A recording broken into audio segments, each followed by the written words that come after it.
elle est faite par Fibois, c'est assez sympa. Alors encore merci à Samuel de nous avoir invités ce soir. On fait effectivement partie du collectif French PropTech. Et où est-ce que je vois les slides du coup en fait là? Non, pas, c'est pas grave.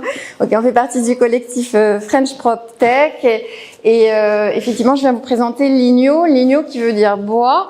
Et pour nous, on a mis un point haut parce que c'est pour représenter en lecture numérique le zéro de la neutralité carbone et aussi en fait de penser à la construction sur des circuits courts et à la circularité. Donc c'est vraiment dans un objectif d'aller vers en fait de la circularité dans la construction. Alors on est un nouvel industriel, on est une start-up industrielle, on est encore en phase d'amorçage. Pour construire en fait sur ce qu'on appelle dans le hors-site, c'est-à-dire préfabrication et avec des matériaux en ce qui nous concerne 100% biosourcés et également sur des échelles régionales. Donc c'est dans la région sud pour la région sud. Alors là, ici. Bon, alors pourquoi l'IGNO? Le secteur du bâtiment en général, c'est le 3e contributeur des plus grosses émissions de gaz à effet de serre en France, avec 20% à peu près des GES, 39% à l'échelle internationale. Et c'est un secteur qui n'a pas encore fait sa révolution en fait pour aller vers moins d'émissions en termes de carbone. Donc en fait, on est simplement parti d'un constat en disant, il y a quand même peut-être quelque chose à faire sur lequel on peut apporter une petite goutte pour essayer en fait d'apporter de l'offre bas carbone sur un secteur qui en a grand besoin et d'autant plus que effectivement la réglementation en France, on est assez vertueux sur le sujet, elle nous pousse, vous en avez peut-être entendu parler, la RE 2020 par exemple, qui va plus vers le biosourcé et c'est une réglementation environnementale et plus une réglementation thermique. Un point qui est important, c'est que le gros œuvre, la superstructure, c'est elle qui est la plus importante en fait en termes de contributrice de gaz à effet de serre. Et il y a un matériau qui est super en fait pour décarboner, c'est le bois. On a travaillé avec Rive-Neuve, donc les équipes de Christophe, en fait, justement pour challenger au-delà de notre envie ce vers quoi on voulait aller, parce qu'en fait, on se disait il faut apporter de l'offre, mais il faut challenger un petit peu notre vision. Et en fait, on a fait un travail avec Rive-Neuve sur effectivement est-ce qu'on est dans la bonne direction. On avait des ambitions qui étaient fortes, des choix en termes d'ADN, mais on va dire entre ce qu'on pense faire et ce qu'on pense vouloir faire et est-ce qu'on est dans le vrai ou pas, on ne sait pas trop. Donc on est allé voir des experts. Effectivement, Christophe et ses équipes nous ont confirmé qu'on était dans la bonne voie, ce qui nous a permis en fait aussi de décliner un peu les fondamentaux qu'on voulait avoir, qui était notre raison d'être, qui est de contribuer à régénérer les territoires avec des bâtiments sobres et circulaire, de contribuer en fait à la décarbonation globalement en fait de l'économie. Et puis nous en fait notre mission là-dedans c'est d'industrialiser la fabrication de murs à partir de matériaux les plus locaux possibles, biosourcés et issus du réemploi. Donc nous notre petite start-up encore, elle éco-conçoit et éco-fabrique en fait effectivement des structures modulaires bois. On a choisi le bois, ce qu'on appelle le modulaire 2D bois. Et en fait, on aide les constructeurs et les architectes à décarboner en fait leur construction, tout en augmentant leur productivité et en diminuant en fait leur volume de déchets. On adresse en fait tout le marché. Si je regarde juste la région sud, il y a à peu près 30 000 logements qui sont construits par an. Bon, l'immobilier va pas trop bien, donc même si on en prend 20 000, le logement moyen c'est 100 mètres carrés, ça fait 2 millions de mètres carrés par an. Le bois, il n'y a pas une culture grosse du bois en fait en France, 5% on va dire en grosse moyenne, ça fait à peu près 100 000 mètres carrés, donc il y a quand même un gros marché même en fait territorialement sur en fait la construction bois, mais il n'y a pas du tout assez d'offres, donc il faut qu'il y ait de plus en plus d'acteurs industriels pour aussi répondre à la compétitivité du bois vis-à-vis du béton et la compétitivité du bois français vis-à-vis du bois extranational en fait. Donc c'est ce sur quoi on travaille. On a aussi décliné effectivement notre maîtrise d'impact sur un tableau de bord pour vérifier où est-ce qu'on allait. Et puis qu'est-ce qu'on a fait jusqu'à aujourd'hui. On a été créé en fait fin 2021. Donc de l'idée, on est passé en fait au MVP. En sous-traitance externe, en fait, on a produit nos premiers mètres carrés.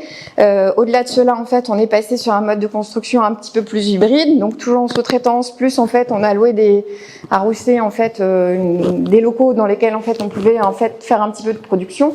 Nous très clairement, on vise 1000 mètres carrés en moyenne en fait, donc pas la maison individuelle. On vise là où va y avoir en fait du petit collectif, ce qui se construit à la périphérie des villes. Parce que là où va y avoir du volume, et là il y a justement pas assez d'offres en fait pour décarboner la construction.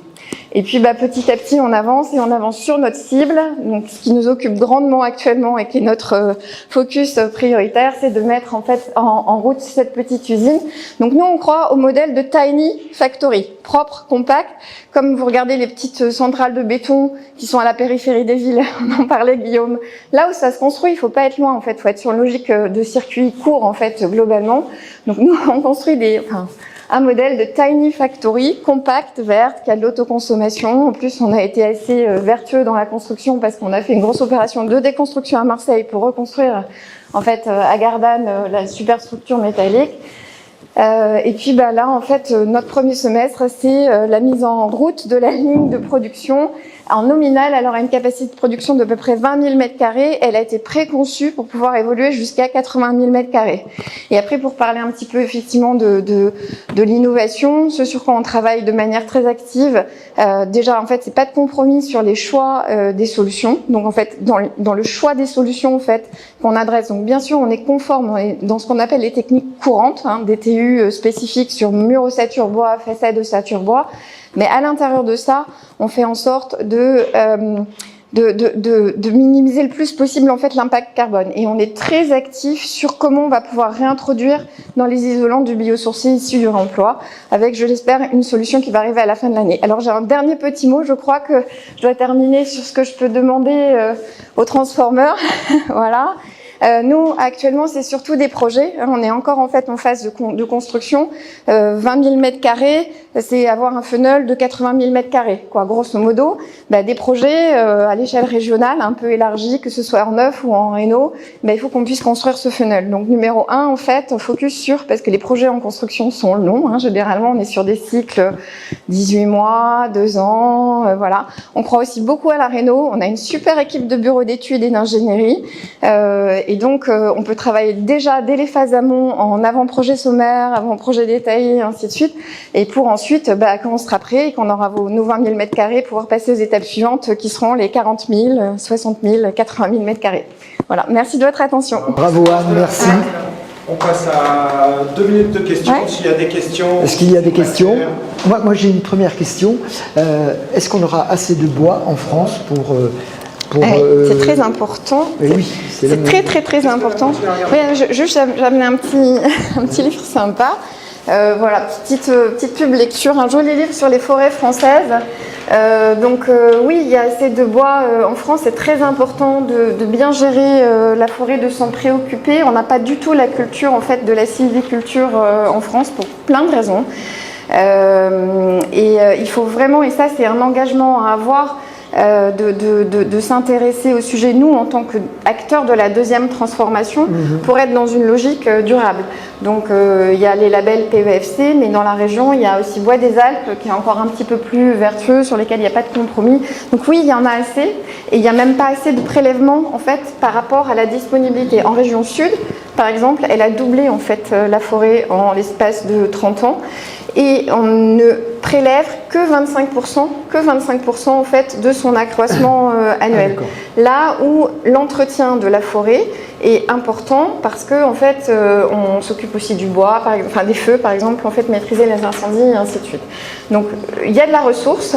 Elle n'est pas suffisamment connue, on manque de moyens et de culture sur, on va dire, l'exploitation durable de la forêt. Par contre, maintenant, la forêt fait partie des filières stratégiques en France, donc il y a une prise de conscience que, effectivement, le bois, c'est un sujet, qu'on a suffisamment de ressources et qu'on n'a pas forcément besoin d'aller chercher un extra-national, surtout sur la valorisation avec du bois d'œuvre. Voilà. Bravo. Excusez-moi. Bravo. Merci. Bravo.